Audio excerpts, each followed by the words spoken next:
conversations that started primarily through the town's annual meeting last March, where it was disclosed that there were some changes that were going to be made to the upcoming new law enforcement contract for this community. And out of those discussions, I think both boards kind of suggested that at some point, maybe there should be a conversation about the new law enforcement contract. You know, what it does, what it doesn't do, what changes were made from the previous contract. And I know that there were at least a couple of Board of Trustee members that were keen on, you know, hearing what those were going to be, but also having an opportunity to talk about those new changes with the rest of the Board of Trustees as well. So that's why it's on there. I don't know if there's someone from the Select Board that can sort of walk us through what the changes in the new contract were beginning this year. Yeah, so we're basically, we were given a contract that was going to increase significantly, and the route that we chose, we had like 3 different options. The route that we chose was to try to keep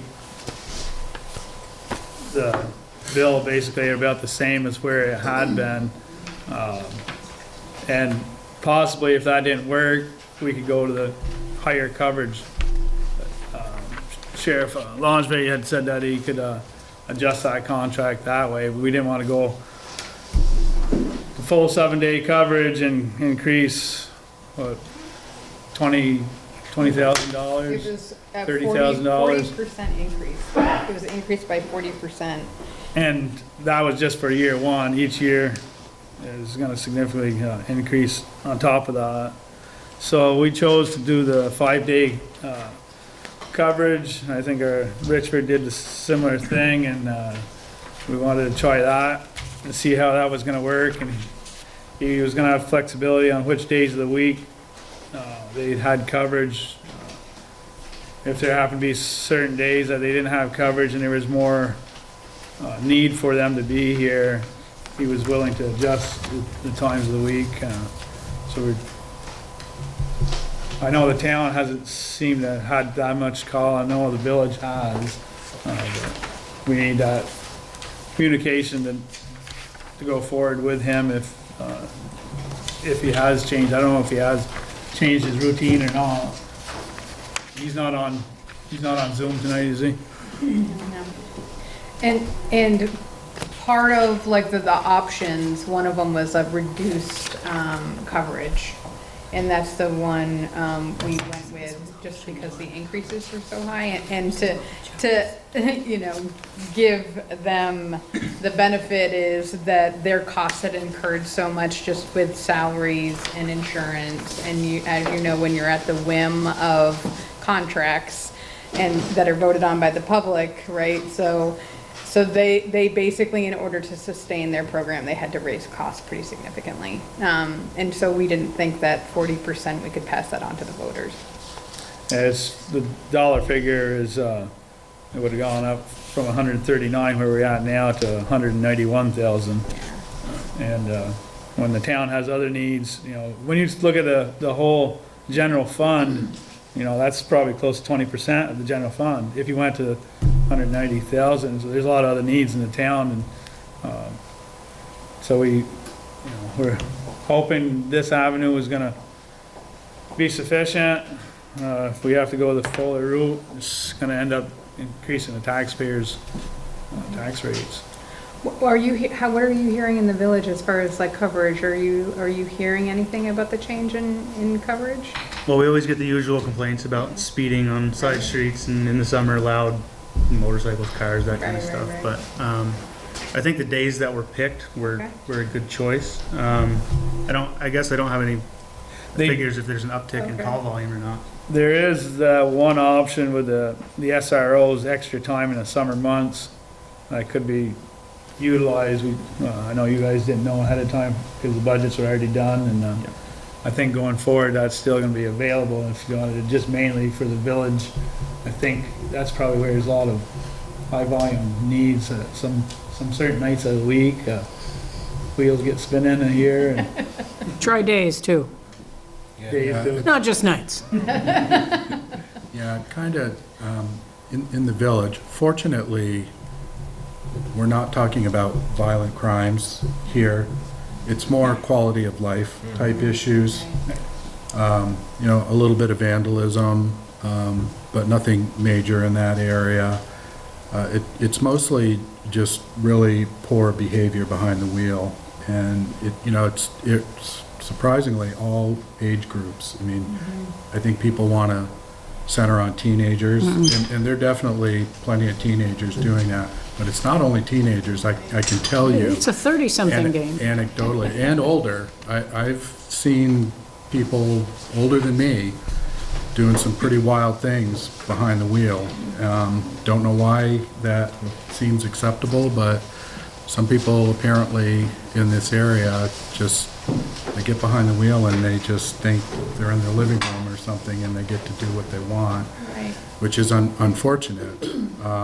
But it usually, that kind of behavior starts picking up around April and goes until around mid-September or so. And I've noticed in the village, then it starts ratcheting down a bit.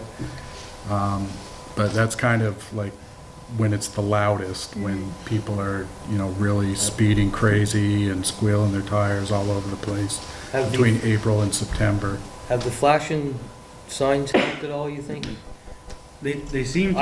I think it does, personally. They but- also record your speeds, so Oh, we yeah, can go back so- and look to see a See decrease over exactly, months yeah. or since, you can't really see decreases when it was installed. Mhm. Right, last time we talked to Sheriff Langevin, I think we wanted him to have him put together like a spreadsheet of, because they had the carts out on Water Tower Road, Oh, yeah. of what he was getting for numbers then versus what our last numbers from our signs are, to see if there has been any decrease. Right. I I travel haven't that seen that road yet. a couple of days a week, and it seems like traffic has slowed there considerably from what it was. Well, it does this time of year, generally speaking. Yeah, but like all anyway. summer even, I've noticed that people are really, seem to be more focused on, 25, 30 rather than we used to be 40. At least on Orchard Street. Yeah. Yeah, Come on right. over to Orchard Street, And because Water Tower Road, let me like tell you, what it doesn't happens, that's- stop in the summer on Orchard Street. It's all day, all night. Yeah. That's good information to know if he's got the data to show if they are still speeding or not speeding, because then he can set up on certain times if it is becoming a problem, because people don't know, is there somebody or not in that zone there to enforce it. He, Yeah, I've he had- did one day. Yeah, he had a good day. He I've posted had, out at peak speeding times, and I guess he was getting all over the place. yeah, I communicate pretty regularly with Sheriff Langevin to try and give him indications of what seem to be the hot spots around the village where we're getting complaints from people. That's good. But maybe in the future, we could use that sign data to maybe even adjust days Yeah, or exactly. times. Yeah. Yeah, exactly. And actually, maybe something for you guys to consider, just getting one and popping it up. They're kind of, you can move them, you can put different poles in. So if you have one trouble spot, you can set it there, and we can get a better idea of what he needs. But so this is a 3-year contract, right? So we can't adjust this in any way for the next. We can 3 adjust years. it up. Right.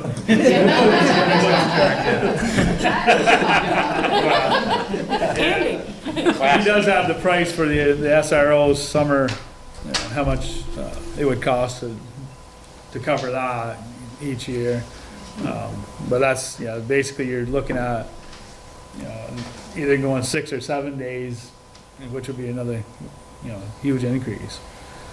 Right. Then you look around the infrastructure for the town and stuff, well, just, this building itself here, look at the floor, we're redoing this, and, the yard out there, there's a lot of other things that the tax dollars needs to be spent on, and if we can handle it, 5 out of 7 days, 'cause the other 2 days, you still have the ability to call 911 and get the state police and stuff here for any severe issues there, but.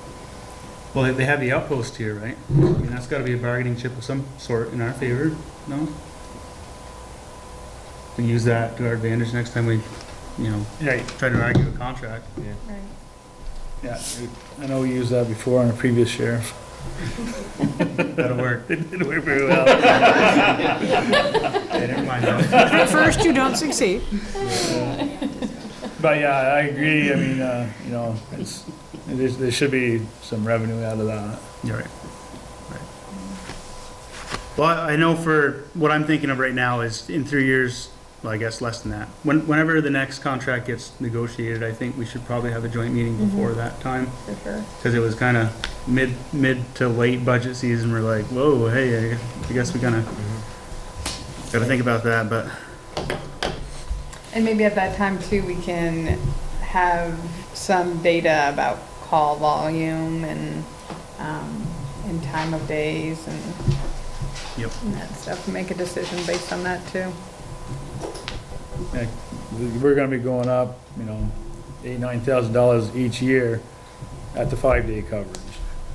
So that's just food for thought for where it would go if it was 6 or 7 days. Right.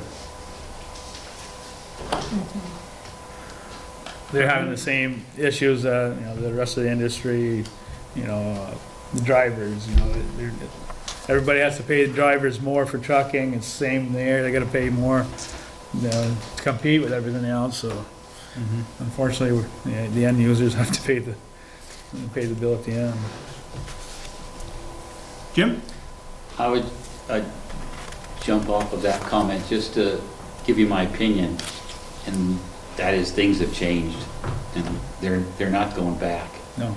And that Sure. as managers, and I think people know that, and I think that my opinion is that you communicate that to people, that your job may not be any more fun, but it'll be easier, that people understand that that's what's happening. You know, that the minimum wage is not $10 an hour, and that, you know, metal's up 120% or 50%, whatever it is, and it's not going back.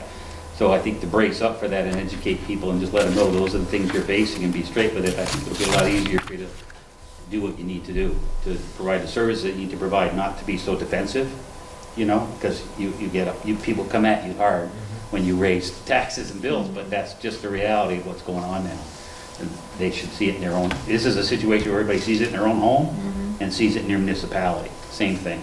You know, they should be able to relate to that thing, so just to support you to do what you think you need to do and not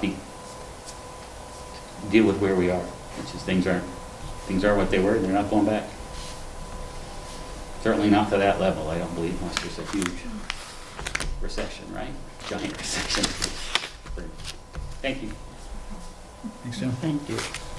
All right, is that all we have for law enforcement discussion tonight? I think so. All right, hearing Crucial no that other- we get together before the next contract. Hearing no other comments, we'll move on to presentation for Vermont Youth Project.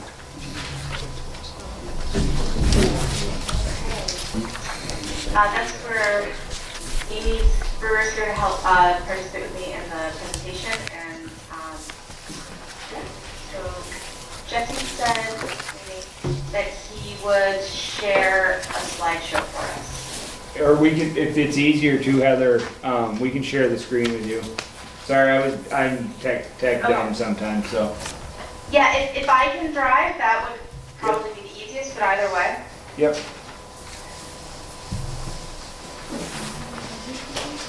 Can you see it now? Oh, she wants to share her screen. Yeah. Okay, so, she can go ahead. Oh, Yep, you can go ahead if you want. no. No.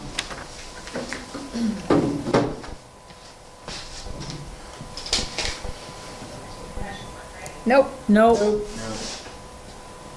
Like, it sounds like you're whispering.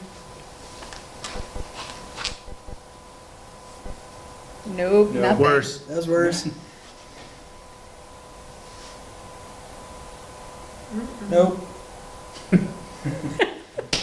I know. It's like a Love technology. SNL skit. No. That's why I'm trying to switch headphones. Oh, there you go. Yeah. It's meeting. Okay, just bear with me for one moment, please.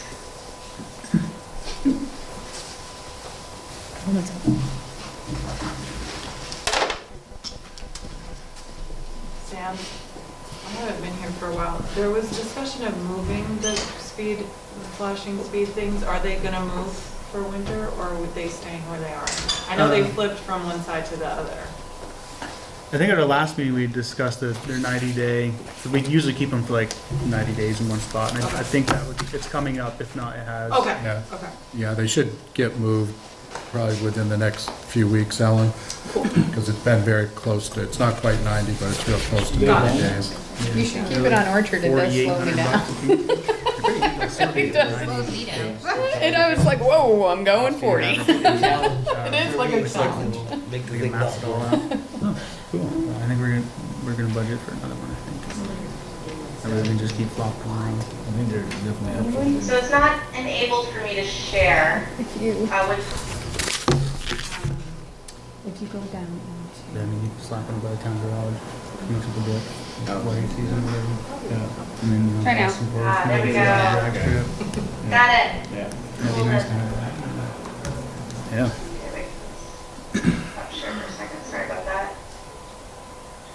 There we go. Okay.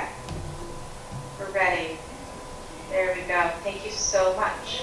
Okay. Hello, everybody. Okay. My non-trustee voice. Presenter voice. There we go. First, I just really want to thank everybody for being here, for multiple reasons, but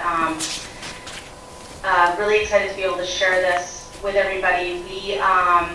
Some of you received a presentation from this years ago, and some of you may not have. But either way, a lot has happened since that presentation, and it feels more like 5+ years than maybe 2. So I'm going to give a recap of what the Vermont Youth Project is. So the Vermont Youth Project, it is designed in collaboration with Vermont After School and Planet Youth, based on initiatives that have been successful over the past 20+ years in Iceland and Finland. And what this does is it has a yearly survey that youth in grades 7 through 12 complete that assesses risk and protective factors based on their perceptions of those things. And then it also takes a look at, through coalition work, initiatives that are already working well within our communities. And they're pairing that with youth voice and engagement to create a multi-year positive youth development initiative. And though it's youth development, and in many ways it's also substance prevention, it's whole community development as well. It's looking at all aspects of our communities to see how we can work together to make the most vibrant communities that we can. Vermont was the first in the country to do this project, and Enosburg is one of 5 communities within the state. Richford, Swanton, and Richmond, and not Richmond, they started it, but they're not doing it anymore. Rutland and Fairhaven are the other ones as well. So what are the protective factors? There are 5 domains of protective factors that the surveys take a look at. One is community, it's pretty general, family, school, third space. And third space is the time outside of home in school that a young person might be in. And then individual and peer group. And so we look at the different, the answers to the different questions, and they come to us within 8 weeks of being surveyed. So it's real-time data we're experiencing. And then we work as a coalition, which is representatives from the school, from the community, from our community partner, and we also work with some high school students as well to unpack the data and see what the story is behind the why of what the data is. And we use that, we bring it back to different community groups, and we use that to inform what our initiatives are. One of my favorite things about the Vermont Youth Project is it's not a package deal for a community. That it's not do this and you're going to be better. It's let's reflect and let's see what we want to be and how do we want to get there. And it's about conversations. So The most recent data we have is from October, and October 2020. And statewide, with all five, we've learned substance use rates are relatively high, especially particularly cannabis and alcohol. With parent and family engagement, we've noticed kind of two things. On the one hand, parents and caregivers are really knowing where their youth are, where the young people are. Like when they're out about from the house, they know where they are. The flip is there's low levels of collaboration and co-communication between the parents of the friends. So we're not seeing a lot of data that says parents are checking in with other parents and saying, there's not substance use tonight, right? Or there's going to be a parent or another adult at this gathering, and kind of supporting each other in that network. We've also seen some other things of parents not necessarily feeling like they can reach out for support with other parents too. That's something else we're seeing. Also around perceptions that there's seems to be a culture of acceptance of using substances, where it's not necessarily adults aren't necessarily supporting young people in avoiding substances in some cases. Third space activities, there's a lot of awesome co-curricular activities around the schools, but community-wide, we're not seeing a lot of activities for young people to engage in when they're not participating in a school sponsored organization.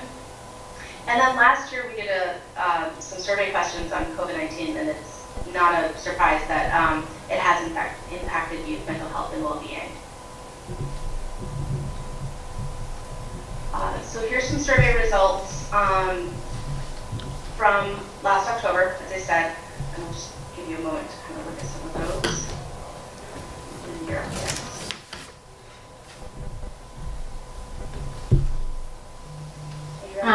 yeah, I'll chime in, and for those of you, I think most of you know me, but for those of you who don't, my name is Amy Brewer, and I wear many hats. In this case, I am coordinator of the Franklin Grand Isle Tobacco Prevention Coalition, and I've been a partner in the Vermont Youth Project since it started.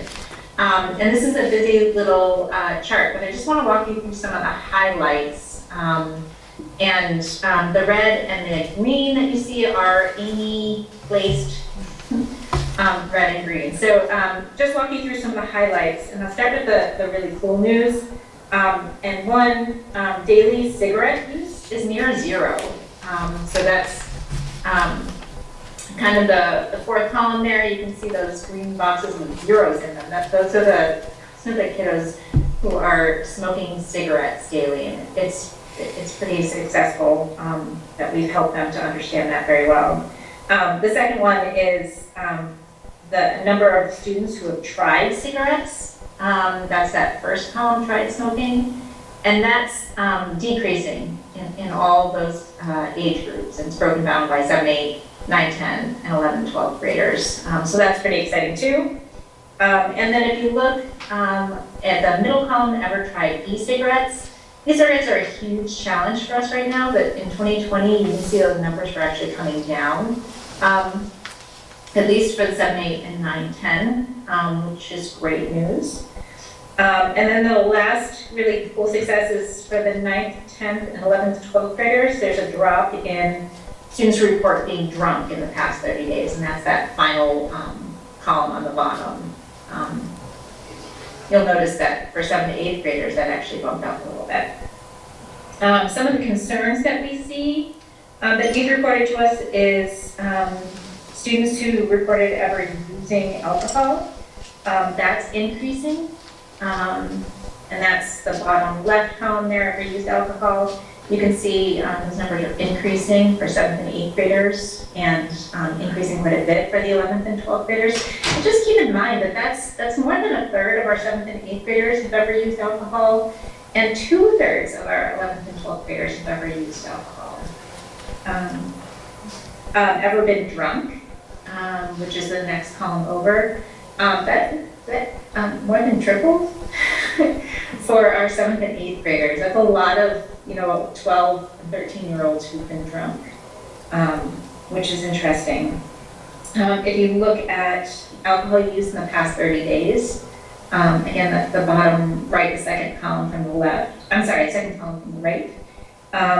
It's more than a third for 11th and 12th graders, and that's increased. And then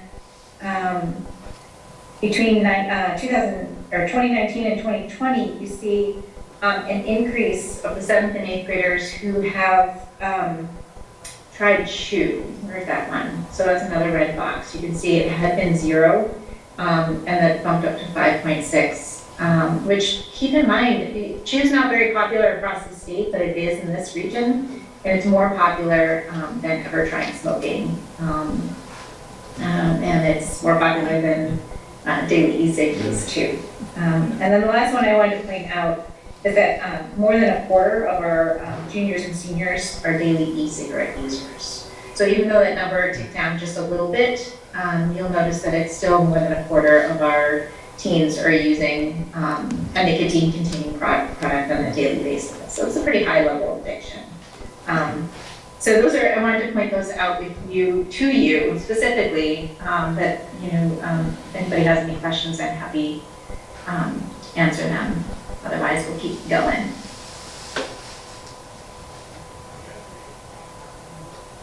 Is there any data questions, or can we move on? Go ahead. We're good? Okay.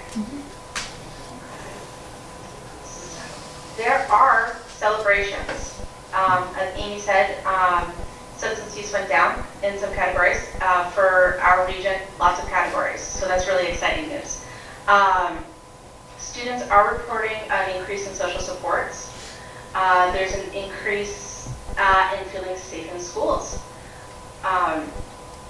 More youth are reporting that family knows where they are when they're out of the home. Increase in adults. Fewer youth are wanting to switch schools. Also very impactful for our communities. And perception that participating in risk activities increases peer respect has decreased. So that's something that we've learned in surveys, is that there's a correlation between how cool does it make them, or do they think it makes them, and whether or not they're willing to take the chance to do substances and other risk behaviors. Community celebrations. Since this project started, the community center was created. That is a huge win for our communities. And then some youth-specific programming design within the community center and the rec programs. That goes a long way.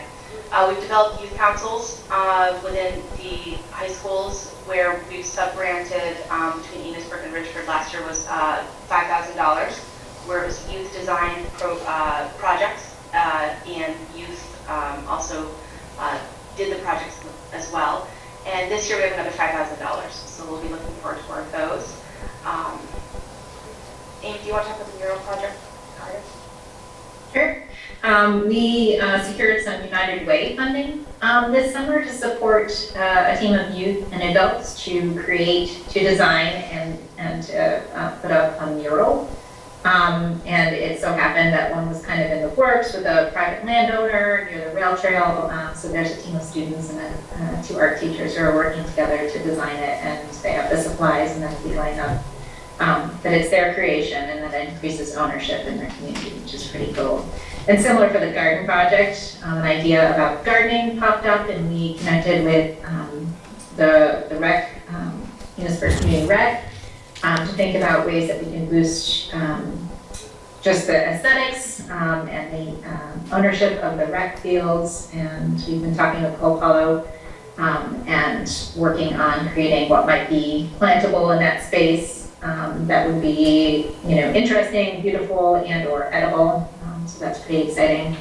And then the next one I'll talk about is, I'm not sure that they're up yet, but through that United Way funding, we were able to create some messaging about how to somewhat change the perceptions of youth in our community. And I like the fact that you guys were talking about youth speeding, and that it's not just youth. And I think youth often feel like nobody trusts them, or they always feel like the community's out to get them, whether that's true or not. I think that's a perception. And so what it does is create some signs, some banners and some posters that will go up around town that remind everyone that students are doing a lot better than we think they are. And they're not all doing risky behavior, and that we value them as community members.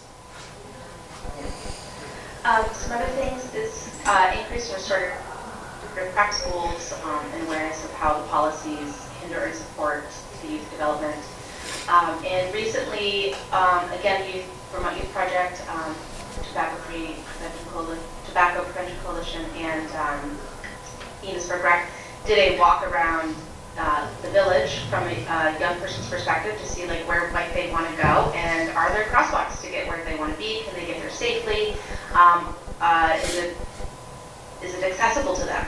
It was a very, very good conversation that we had with the community members. So when we look at the data points, you know, there's lots of different actionable data. You know, what can be done about the alcohol and cannabis use?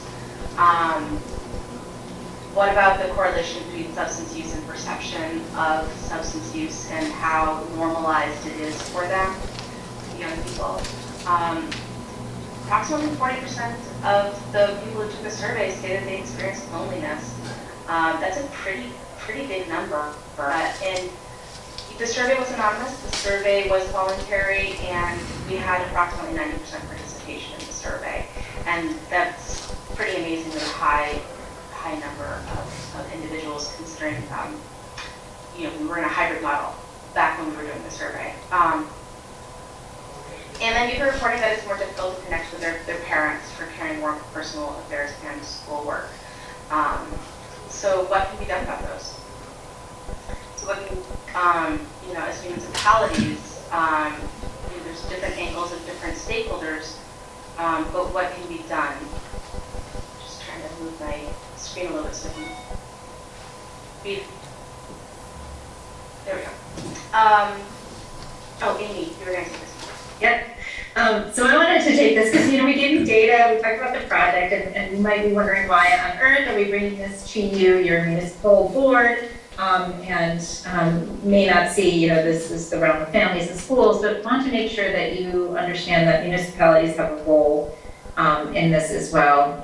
So if you think that we have, you know, the data that alcohol and cannabis use remain popular use substance, might use vapes as well, that there's increasing alcohol use among 1 to 12 graders, and that there's a strong correlation between substance use and the perception that you have.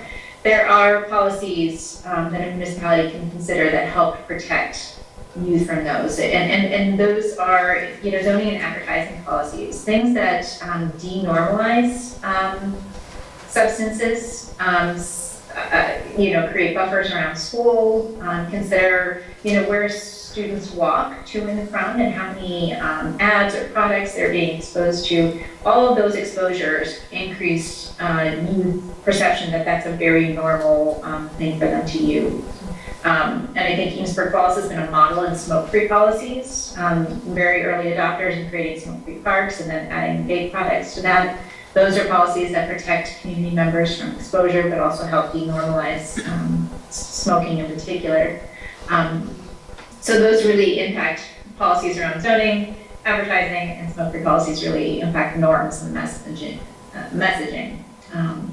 If you think that youth, you know, if we talk about youth are reporting that it's more difficult to connect with their parents for caring, more personal affairs, and students are lonely, some of the things that communities can do to help address that are invest in recreational and community center programs like Enosburg has been doing. Continue moving forward on the park crawl, right? A park is a place for recreation, but it's also a place for gathering and being together and connecting, and making sure those locations, whether it's a park or other places of destinations, are accessible both by foot and bike, and that they're safe.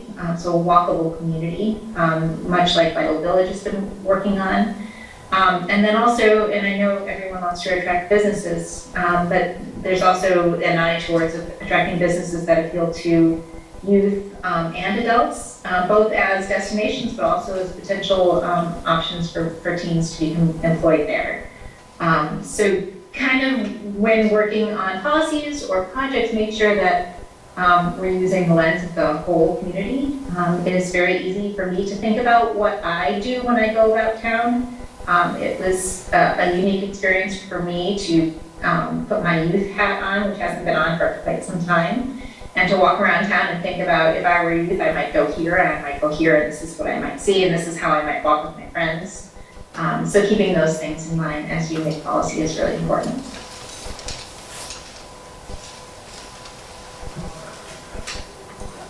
So the importance of including young people in planning. It enhances their sense of belonging, which goes a lot in, for many ways in their development. It increases protective factors, and they become invested in our community. They want to become community participants. They want to volunteer. They want to help out. They want to eventually run for select board, trustees, legislator. You know, we all know that we're looking for people. And when we show them, when they're younger, that they're valued and they're part of the process, they will stay part of the process. Gives them a reason to live here as adults. And increases the positive experience for residents of all ages. The Vermont Youth Project, as I said, is geared towards the younger individuals in our community, but it's really about making sure that every community member in our community has things that they need to be successful. Okay, so what are our next steps? What are we still working on? Well, it's a work in progress. We're looking for more individuals to be part of our coalition, more stakeholders to take part, and we'll be doing some family engagement. Last year we did some different workshops. We're going to be looking on some other workshops to offer for family members and other interested adults in our community. Going to be working on inventorying all the great offerings that we have within our community to make sure that we have great stuff. We just want to make sure that people know how and where and get them there. We've been having games available at the schools from the library to do some family engagement stuff at home. And working with families on that co-collaboration and having more family after-school family-based after-school programs, and enhancing or continuing on our youth councils. Amy, did you have something to add? Nope, not necessarily. I was just going to say, it feels like a laundry list of things that we're doing, and wanted to make sure that you all knew about it so that you could engage both as boards, but also as members of the community, and stay involved. Certainly, all perspectives are welcome. So that's our presentation. Thank you so much. The Vermont After School is the main partner in this project, and on their website, vermontafterschool.org, they have more information, including they have a link for Enosburg, which will have some articles that were posted on the project in years previous. And we do have a Facebook page, Vermont Youth Project, Enosburg Village. So we post updates there on activities that we do. And for those of you who saw the video of the participatory budgeting process with the youth councils, that is something else that's posted on that Facebook page. Thank you very much. All right, is there any other comments or questions on Vermont Youth Project presentation? All right, well, Thank you. thank you, Heather. Thank you, Amy. Good. All right, Thanks very much. that brings us to our last agenda item, other business. Does anybody have any other business for tonight? No other business? All right. I mean, we can give a quick update on the armory, I guess. We're kind of waiting still for the green light. to get in there for clearance, to be able to change some windows, doors, and then, once we get in there, we'll know what else we gotta do. Any time frame for move-in? Kinda depends, we've been waiting for months now to get the Yeah. approval for, As you know with grants, they take some time, so we had a grant for them to do all the building materials assessments to find out about asbestos and lead and all of that, so, and because it's grant funded, they have to go through the whole bidding process, right, procurement, all of that, so, and then EPA has to sign off on it, so it was quite the process. But they just went in 2 weeks ago? 3 weeks ago, did the testing, and now we're waiting for the results, and once we get the green light, we can go in and start putting in windows, putting in flooring, things like that, so it's. bolts, and we've And the had this stuff bolts. waiting, but we, We just can't do anything until they test it. So fingers crossed, maybe in the next, I don't know, We month, would love to see us in there in like early spring. That would be- before town meeting. That would be wishful That would be thinking. That great. would be We're great, hoping to have yeah, town meeting there. exactly. We That'd be don't have good. any other place to have it. Yeah. Not to put the cart in front of the horse, but do you have any plans for the current building? for the open space, you mean, we have we've had a walkthrough, and I think if some people wanna get with like Billy Joe or somebody, if they wanna do a quick walkthrough on certain days, she could probably make a little appointment to go through, but we got an idea where, you know, like the zone administrator office, Oh, you mean the current building? Yeah, I mean the one you're using The now. one you're using Oh, now. leaving, yeah.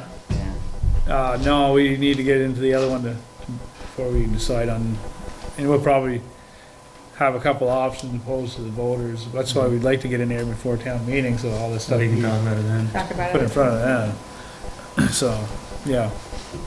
I know the options are, you know, one of the options, we, being a municipal gifted building, we cannot use it for apartment or anything else like that, so, there's so much work needs to be done in that building. The actual, probably one of the better options is to be able to take it down and make a parking spot So you can take it down. in front of the library. We have, we've researched Good to know. that, and you've got a beautiful library back there with no parking and.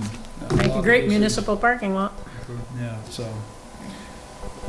That's basically where we are there, just waiting game. Any other business over here? All right, if that concludes tonight's meeting, I will hear a motion to adjourn from the, we got them separate, right? Right, during the joint meeting. To adjourn the joint meeting. I'll move. Eli with the first, is there a I'll second second? Sandy with the second. All those in favor from the trustees say aye. Aye. Those opposed, nay. Aye. All right, it's unanimous. So I'll entertain a motion from the select board to adjourn this joint meeting. Here, made a motion, Phil, second motion. Any more discussion? Having none, all those in favor, signify by saying aye. Aye. All those opposed, say nay. It's 7:28. I'll call the meeting to order. Since this is a hybrid meeting, I'm going to roll call. Heather, you're the only absent. Just, you say here. Aye.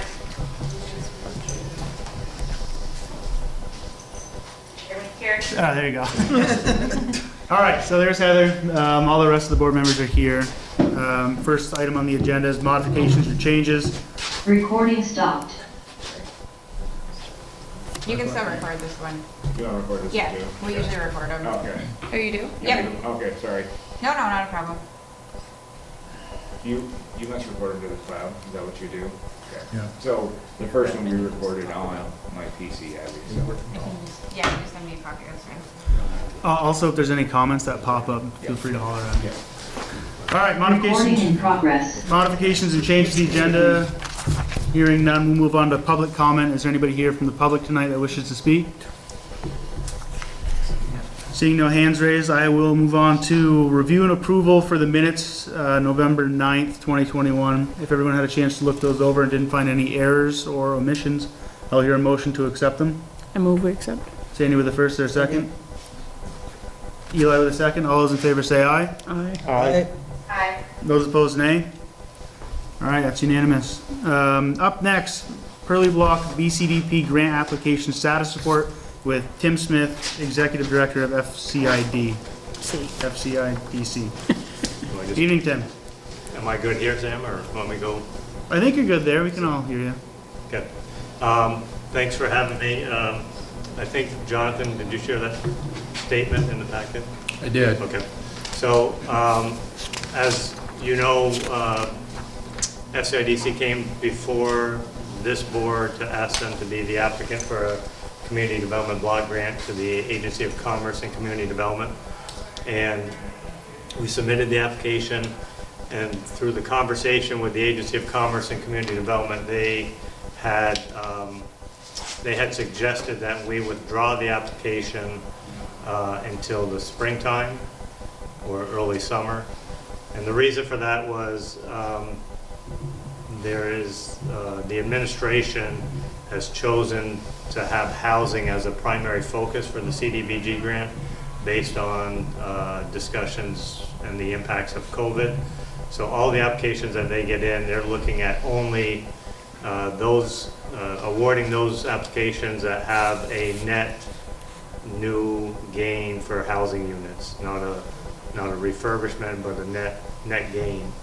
So we had multiple conversations with staff, and it was obvious that if we left it in, two things would have happened. I think we would have irritated staff a little bit, and we probably didn't have a chance of getting an award on this. So we didn't want to hurt those relationships that Village of Enosburg has with CDBG. So we did choose to pull the application, and we'll reevaluate where we're at and whether. So they're not doing an April meeting; they are doing a June meeting, and depending how it plays out, we could go back in June and ask to do a reimbursement for some expenditures that we would have expended to purchase a building. It's official that the application is not in. So we want to make you aware of that. Want to make myself available if anyone has any questions. Our backup plan is we're going to apply for, there's some ARPA money, which is focused on capital investment.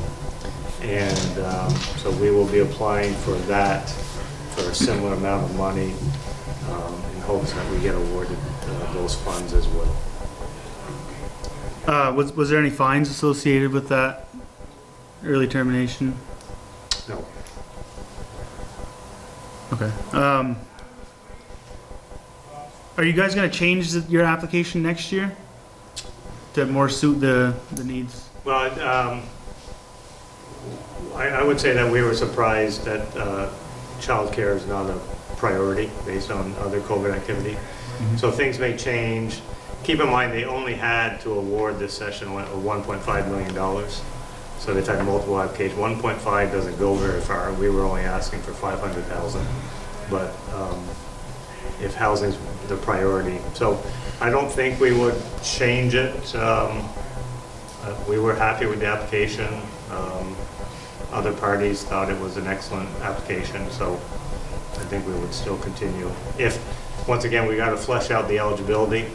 And to see if some of it could be, we were led to believe that it could be reimbursed if we bought the building, but we want to make sure that's clear before we move forward on that. Okay. Does anybody have any questions regarding that? So is this a setback in terms It of depends. getting the building? It depends. If we have good luck with the capital investment grant, then no. If we don't have good, When will you know about that? we are submitting, you have to submit the initial application by the end of this month. And then there's a sort of second part to it, and that's the end of December. Supposedly awards will be announced in January, so that will give us time to react. So that's where we're putting our eggs now, not all of them, but and we still can continue to look. My board is, my development committee is meeting on on Monday to see how far down the road we want to go and how much we can afford to generate debt on this project. So, And are you using that ARPA grant specifically to recover some we expenditures would already? use this specifically to purchase a building and do some renovations. That would be the intent. Heather, did you have a question? Oh, Sandy asked. Okay. Um, Okay.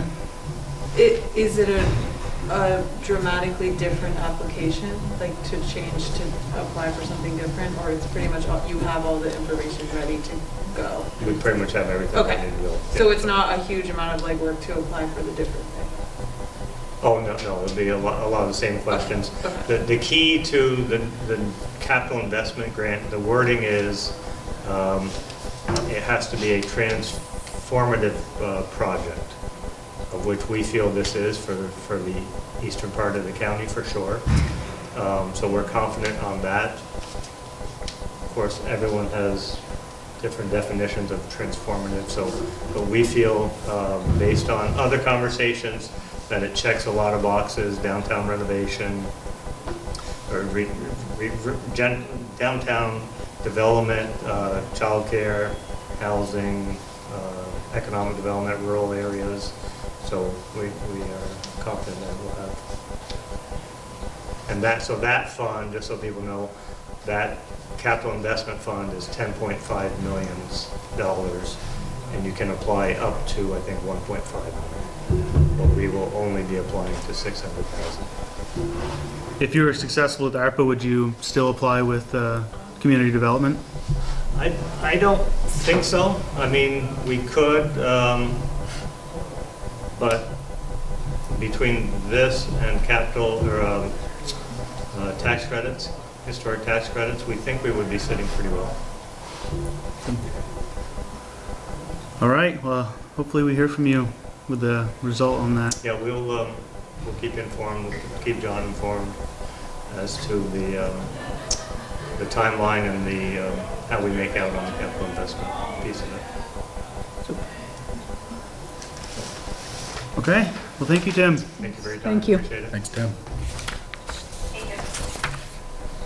All right, up next we have electric department vehicles. Yeah, so I can tee this up. We also have Dave Westcomb, our headline technician from our electric department, that is here as well to talk about this subject and help answer any questions that the Board of Trustees may have. We've got two electric department vehicles that are in a difficult state. The board is aware of our digger truck and some of the issues that we've been having for a few months now in getting the digger truck inspected.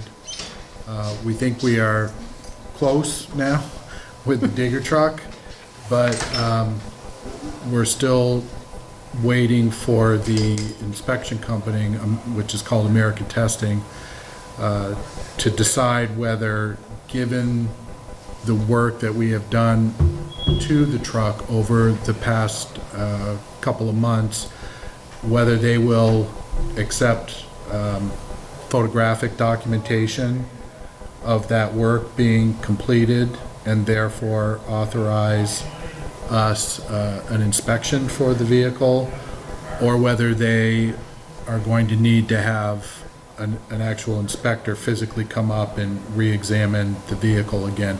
The difference is a few months, and so we're hoping that they're gonna tell us that they will allow photographic presentation to them to suffice in order to have the vehicle pass inspection with the work that we've done. If not, they've told us it may be not until February that they can get an inspector up here, physically up here, to go through the vehicle again. So we're working on that. Puts us in a little bit of a difficult situation. As you guys know, we are in, what historically is the most volatile part of the year in terms of weather events for us, things that can impact outages for our electric utility. So we are naturally very concerned about that. On top of which, we discovered last week that we've got some problems with one of our bucket trucks. We do have a second bucket truck, but one of our bucket trucks has also developed some maintenance issues.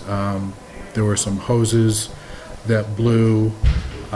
You've got some estimates in your packet from Alltech, and if you look through this, you can see for both of the estimates to be done here, lower boom lift cylinder, replacing a hose bundle, and associated items within that description, we're looking at about $14,000 between those two things.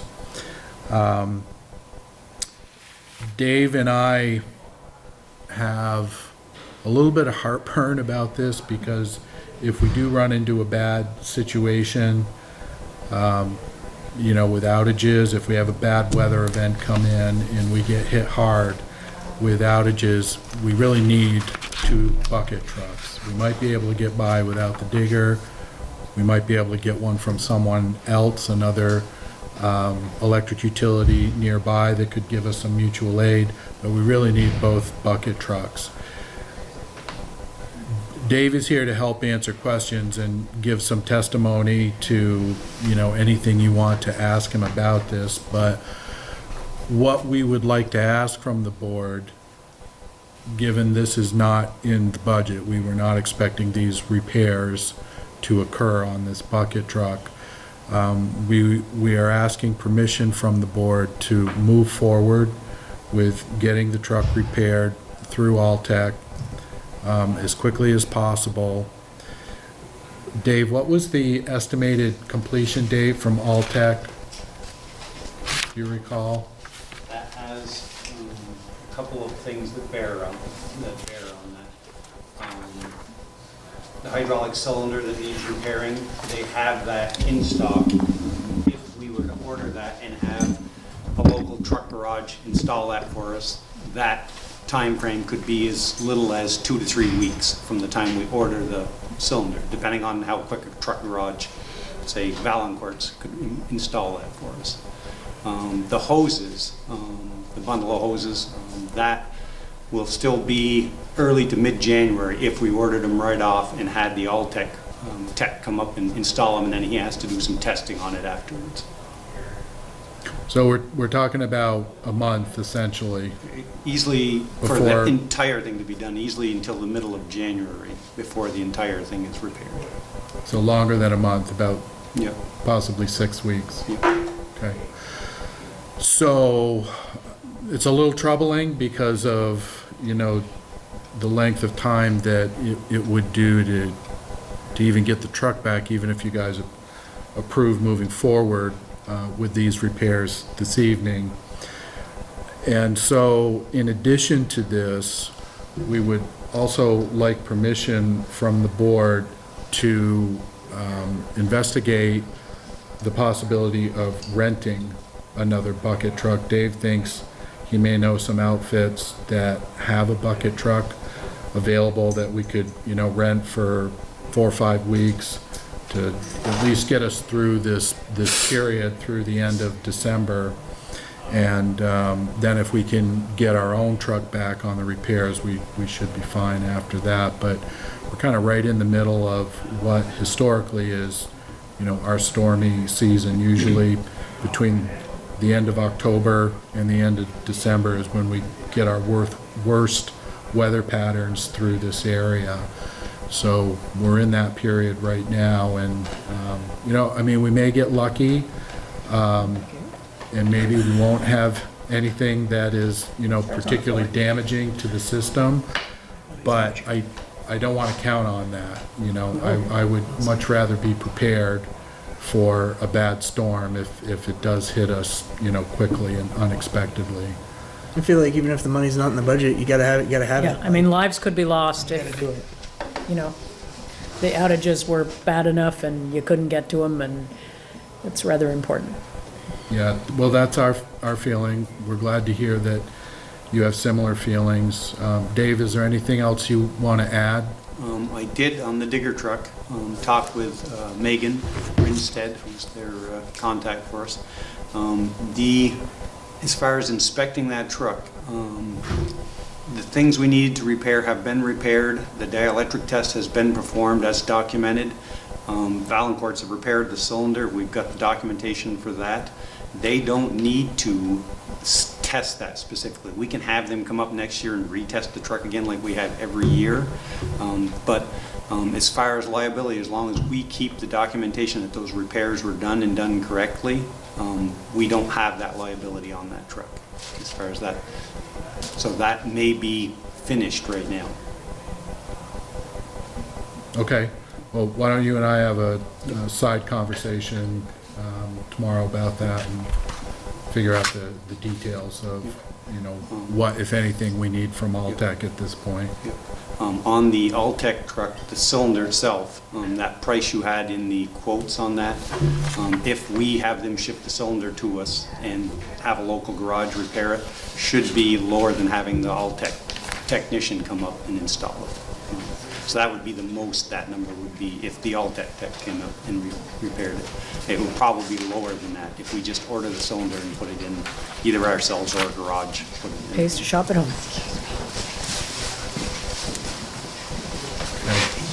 So I'm assuming all those defects were found during inspection? The defects were in the yearly inspection on the truck, on the digger truck. Right. That was found on that. What about the Alltech one? The Alltech one is stuff, we started finding some drift in the cylinder when the boys were working it, the bucket was moving on its own. Their tech came up, tried to resolve it a couple of times, and then finally found the issues that he's found. Yeah, none of those showed up on the test this year. Right. It was operating fine during the test, but Does that put it out of service? it is out of service right now. Yeah, you can't, the hoses have severe leaks between the linings of the hose, they're bulging out in the... Yeah, you can't have that. Yeah, okay. The sooner we can get all that stuff, the better. We'll save on rental costs. You have to have a lift, you have to have it, so. I say go for it, yeah. So how do you want to word the motion? Go for it. I make the go for it motion. Do you want me to sort of put it together, phrase it for you? So I think we would be looking for a motion that would approve the repairs to the bucket truck as outlined in the Alltech service estimate, and in addition to that, to allow for the lease of another bucket truck vehicle in the interim, up to a 6-week period. Okay, I'll make the motion. All right, Eli with the first, is there a I'll second? second it. Sandy with the second. All those in favor say aye. Aye. Aye. Those opposed, nay. All right, that's unanimous. Thank you very much. We appreciate that. Well, So, kind of on the same subject, Dave, how often, I know the digger truck has been coming up, to come up for replacement, I guess. How often do good condition used units come up for sale? Prior to this last couple of years, it didn't seem to be too big a deal. 2 years ago, things seemed to disappear, whether it's because manufacturing slowed right down to almost nothing. Right now, Alan and I have been trying to find, even for this next budget, because at some point we're going to realize that this digger truck has got to be replaced. There's almost nothing out there right now, and it's a 2-year wait if you order one to be built right now. Right. Would it be beneficial to consider leaving a chunk of money for a used or down payment of a new digger truck in next budget season? I'm just asking because it's coming We've up. been discussing that for this budget right here, yeah. And we discussed that last year at budget time to do the same, bring it up this budget season. Did we put any in for equipment replacement last year in the electric I don't department? believe there's anything in there for digger truck replacement. Okay, we did for, Specifically for Yeah, the we did year. for highway, okay. Yeah, maybe something similar for this year, but, yeah, that's for a different day, different budget talk, so. All right, well, thank you. Okay, next up, we gotta set the water and wastewater allocation fees for 2022. In your package, you'll find the utility billing rates for all of our services. In particular, we're looking at the water and wastewater allocation fees.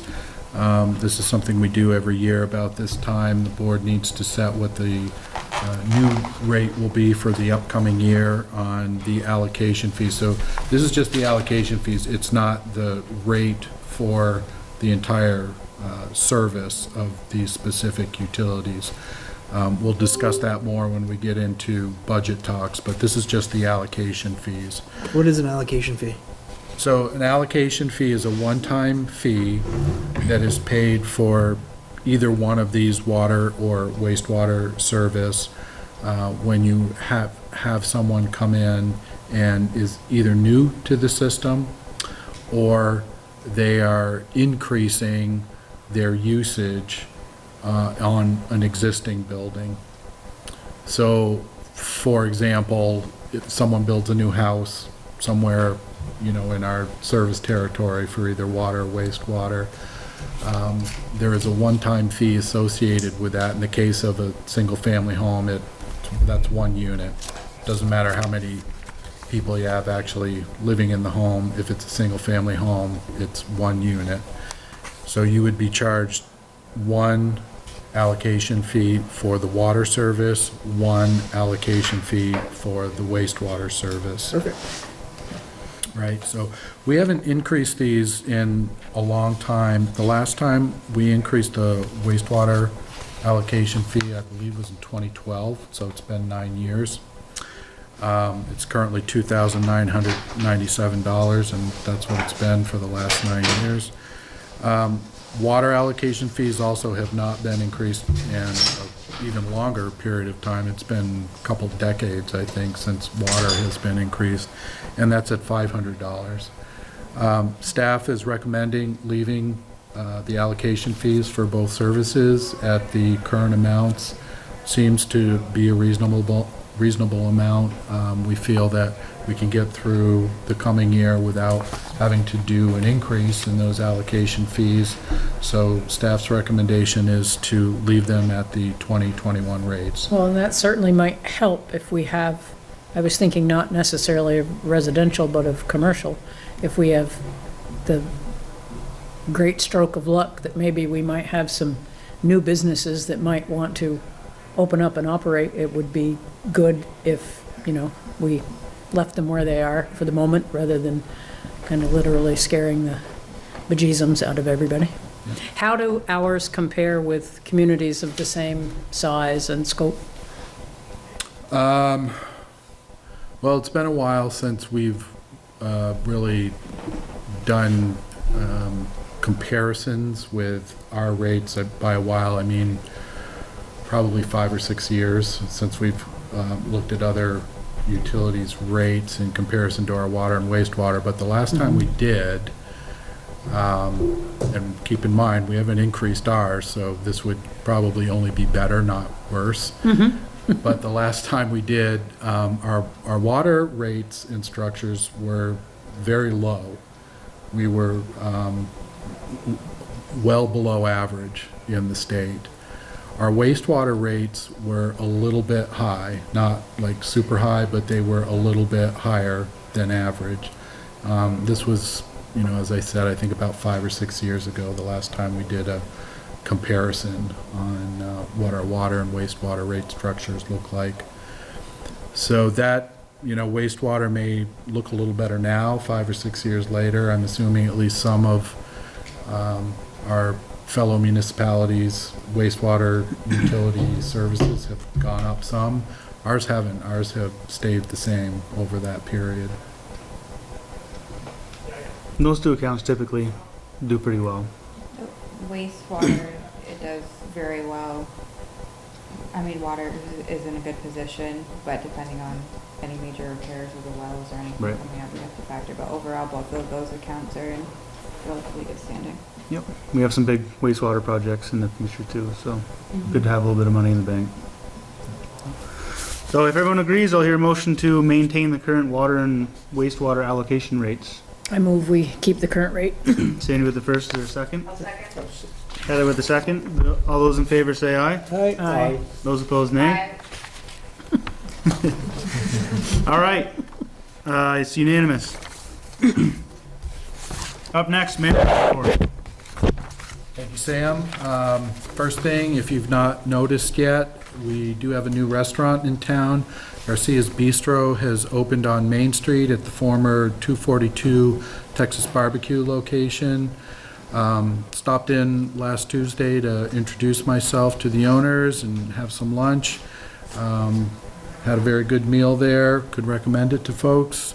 If you're looking for a new restaurant to check out, and I'm sure Garcia's would love to meet you all if you want to go in and stop in sometime, say hi. I'm on a first name basis. All right. I have a comment Sure. about your first piece.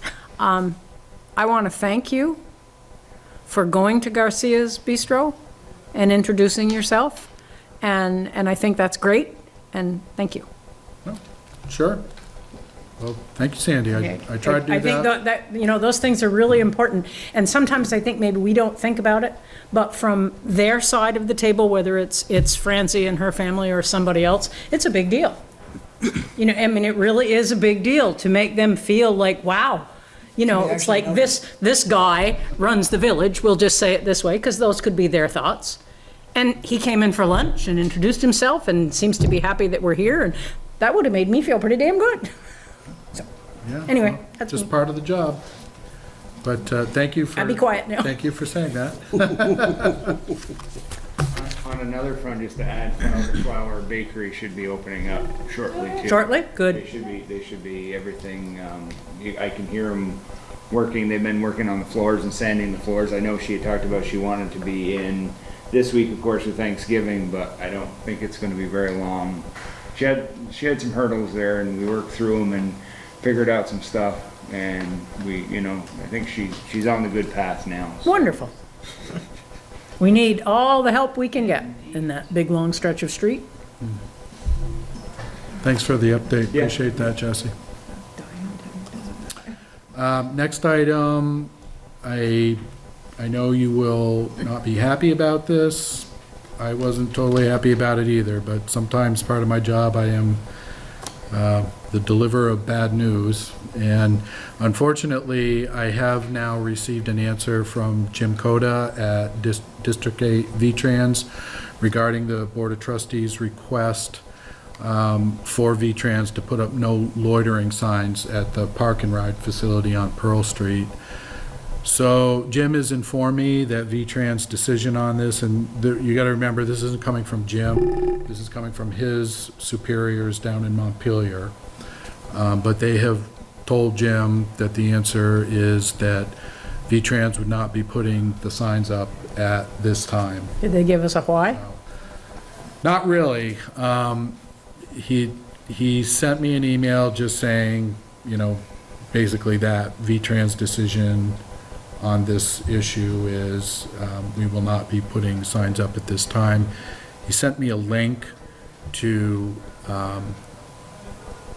some state information regarding requirements of V-Trans, which I read, but in all honesty, the two things didn't relate to each other. Oh, okay. The information in the link and V-Trans' decision not to put the no loitering signs up seemed to have no relevance to each other to me. And I sent a response back to Jim, you know, stating that. I don't see the connection in the decision to the link that you sent me, but he didn't send me any response back, so. They didn't give us any recommendations of anything? Yeah, that we so can at this do? point, is No. there nothing we can So, do? It's not our property. Meaning we, yeah. I mean, I guess, if you wanted to take this as a step, you know, we do have a representative here in Enosburg to the House the legislature. And, I mean, if you wanted to, as a resident, you know, talk to Felicia Leffler, ask her if she could make some direct inquiries to V-Trans on, you know, our behalf. I don't know if that will have any legs to it or not, but I guess that's a suggestion. Sean, are we still experiencing challenges with the rubbish there, garbage? So I remember that being talked about a while ago too. Probably, I don't know for sure. I mean, it's not village property, so I don't go over there and inspect it. Could that be a but- town health issue? With problems with rubbish? Maybe there's more than one way around this? Yeah, I feel like there's, like, if the property's not being maintained and then we're having the challenges with loitering, it becomes a bigger issue than just wanting to not have people hang out there at 10 o'clock at night and make a ton of noise. Well, we're lucky since we have the zoning administrator here who also oversees the health inspector's position. What do you normally do with properties that accumulate a lot of rubbish? Typically, I contact Sandy, and Sandy Murphy, and you know, and makes a contact at that point. You know, with that. Again, it's not a. No teeth? Well, no, but it's just not a how. You know what I mean? It's not like you can go to the knock on the door and say, "Hey, listen, you know, your rubbish is Well, here." true. So you know, it's a little challenge, but I mean, it's worth a conversation. You know, and talking with Sandy and going down that route, you know, going down that road. I think what you said, John, I think is probably also, you know, going through the legislative side of things, you know, whether it's, you know, representative or senator, you know, county senator as well, too, to maybe kind of shake, you know, rattle the cage, so. Yeah, that's kind of where I was going with it is if we're going to ask Felicia or Corey Parent, one of them, to say something on our behalf that it's more than one issue with that property. Right, typically I work with Sandy, I don't really, you know what I mean, we're kind of work in tandem.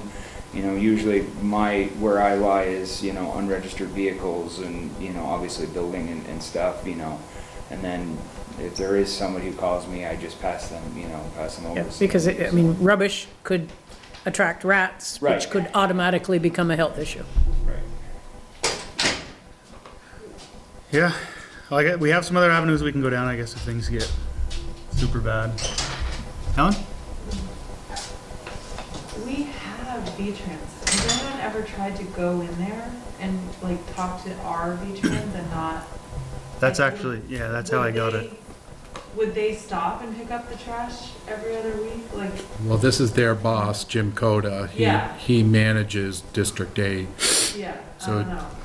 Cause like, if we were sending Sandy Murphy somewhere, you know, like we have them here. It doesn't have to be, it might be easier to work under the bigwigs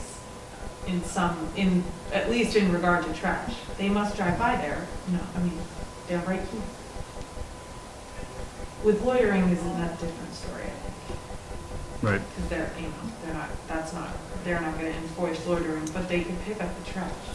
I think the Enosburg office is responsible for maintaining that. Okay, yeah. I can ask. Yeah. I think it was not so much about like how much Ellen was like in their like the bins, but more in terms of littering, like just sort of litter all over the just people letting things die out of their car perhaps. Okay. But that was an old conversation. I just wasn't sure if it was resolved. Yeah, I haven't heard any complaints about the trash myself. I don't know if any of you guys have, but it's been a while since I've heard any complaints about the trash, but I hadn't actually heard about any. Do we know how the noise and mischievous complaints are these days? I mean, is it any better or worse? recently, it's probably gonna get better now, I would guess. Well, yeah, with they get a the- little cold. Right, with the cold weather. We'll hope for below zero weather. They got a litter in their cars. Right, exactly. With the windows up.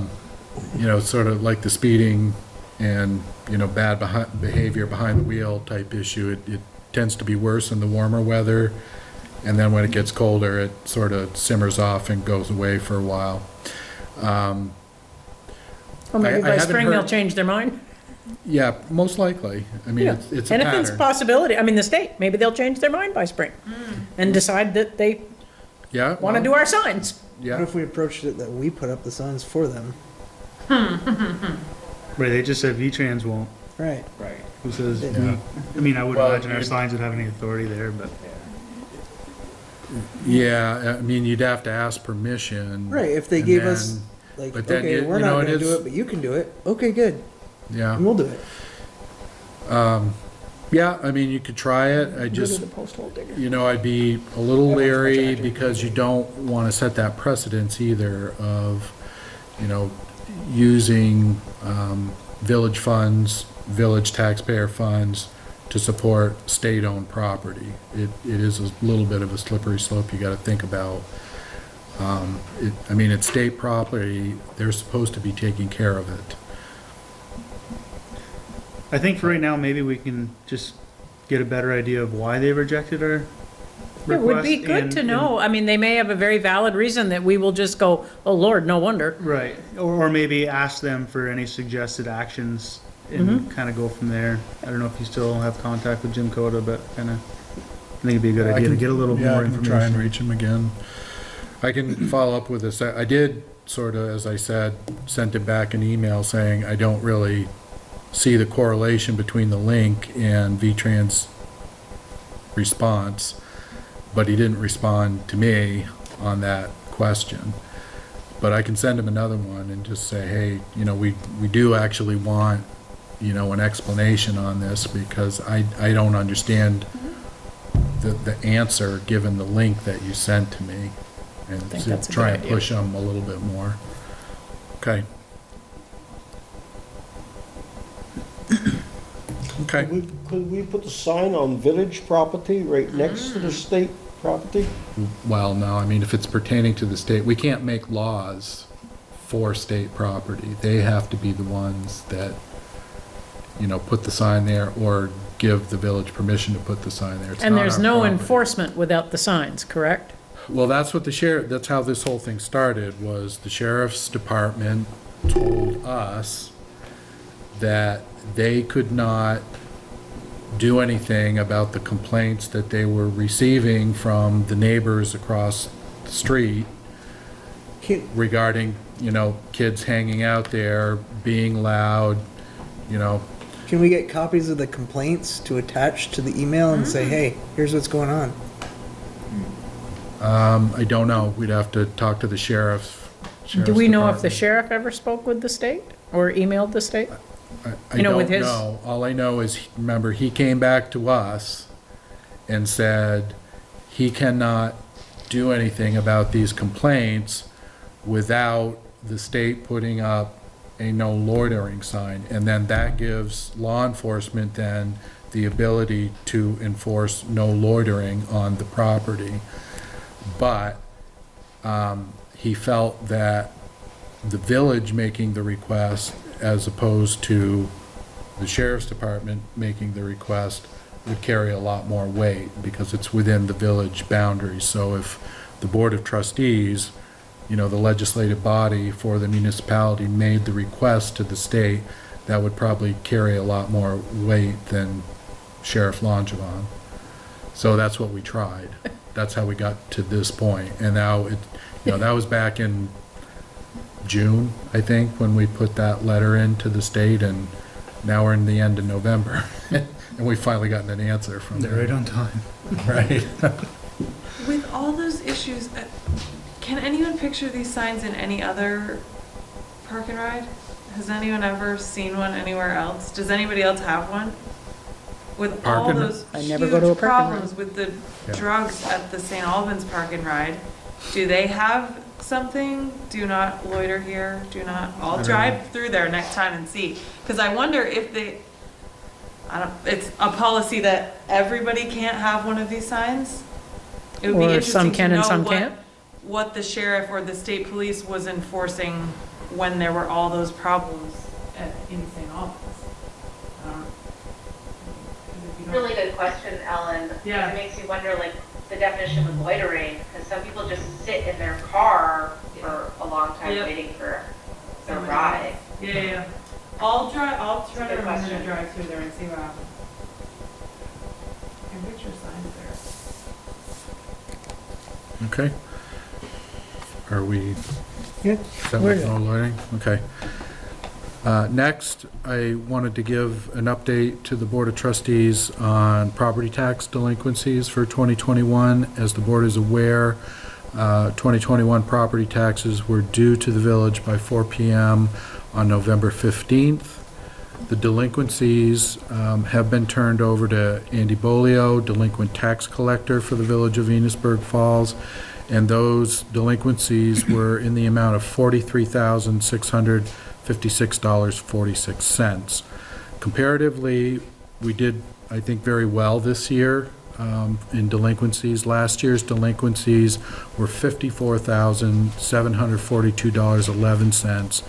And on the back of the manager's report, if you want to see a little bit more detail and history about delinquencies over the past few years, you'll see an email that was sent to me from Lori Stanley, staff accountant, sort of listing some of the history over the past several years about tax delinquencies and, you know, what we've had. So we did better this year than last year, so I think that's a good sign. I think. Add on that too, John, not to interrupt, we've also received today, I don't know the exact dollar amount, but we've had a fair amount of this $43,000 come in. Just today alone, at the end of the day, we received a fair amount. So people are coming in pretty much every day and making payments. And do we actively collect when they don't? Yeah, well, that's the delinquent tax collector's Andy job does. to do that with Andy Bolio. He does, okay. I just wanted to make sure it was an active participation. They accrue interest monthly. It's a 1% interest rate monthly that they accrue on these for every month that they're late. I mean, a lot of this may be just like escrow accounts and mortgage holders forgetting that there may be two tax, municipalities, We've so they actually- forget to pay the village. We've had that, has happened. The last couple people that have come in have gone to the town to pay the town taxes, thinking that the town taxes are due before the village taxes. So a few of these have been just human error of just mixing up whose was due first and keeping track of that. So that has been something that we have seen this year, which I'm sure we see every year, I would assume, but. Yeah, it's pretty much every year you have that situation, or, and it's not, unfortunately, it's not the taxpayer's fault if they're relying on another agency to make that payment And the for them. The fees go to, like, if my mortgage company forgot to make my tax payment, I'm not responsible for the fees. They are, because Right. it's set up in an escrow. Right. So, but that's where we're at right now, and as Abby had And it's a little mentioned- better. Yeah, it's actually a little better than what it was a week ago. We have continued to get payments in, so that $43,000 figure has dropped a bit. Good. Pay mine, they have to pay theirs. I always And- think that day. I almost And forgot. lastly, I just wanted to let you guys know that the Vermont Planners Association is having a very delayed ceremony for the recipients of the Planning Association's 2020 awards. You guys recall the town of Enosburg and the village of Enosburg Falls last year jointly won Plan of the Year from the Vermont Planning Association for the efforts made in the Vital Village Master Plan project. We already received the plaque for that. They sent it to us in the mail because of, remember when this occurred last year in 2020, we were right in the middle of the pandemic, and so, people weren't going places. They Now you weren't. need the chicken and biscuits. Right. So they sent us the plaque in the mail. It's actually hanging up on the wall in the trustees' meeting room down at the village office. But the VPA did want to hold a more formal recognition of that. And so they're going to do that on December 3rd at 2 PM in the Waterbury Town offices, and I will plan to attend. I was originally thinking I might drive down there, but then in some email correspondence back and forth with their president, David Rugg, he indicated that, it's probably only going to be like a minute because we've already got our plaque and everything. Who are you? We gave you your present already. Right. So, given that, I decided I would just attend virtually, electronically, and, save the 3 hours in the car driving down to Waterbury and back, if it's really only going to be like 1 minute that they give to us, so. That's a lot of gas for 1 minute. Right, exactly. So, although in my manager's report, I insinuated I would probably be attending in person, I've decided I'm just going to attend virtually instead. But I will at least make that much of a presence there, so there's someone to acknowledge they're giving us the award last year, and I can at least thank them need to do for that. Yeah. And that's it for manager's report. Thank you, John. Up next, other business. Anybody have any? One quick little thing, just an update as far as where our equipment is at to do our own hybrid meetings. We've got the TV set up in the conference room. Dave Westcomb and Ryan Eakers kind of took that on today, so we have the TV mounted to the wall.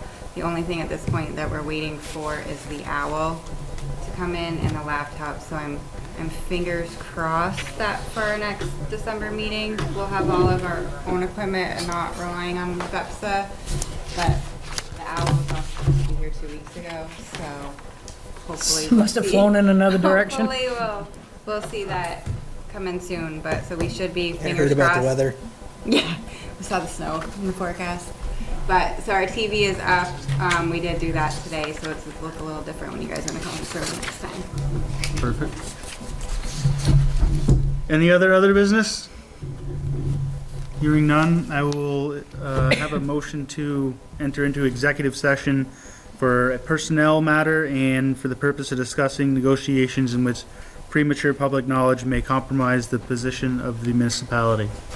I move we enter into executive session. I'll second that. Sandy with the first, Leonard with the second. All those in favor say aye. Aye. Aye. Those opposed, nay. All right, it's unanimous. Executive session. I'll hear a motion to adjourn the meeting. I move we adjourn. Sandy with the first, is there a second? Eli with the second. All those in favor say aye. Aye. Those opposed, nay. All right, it's unanimous.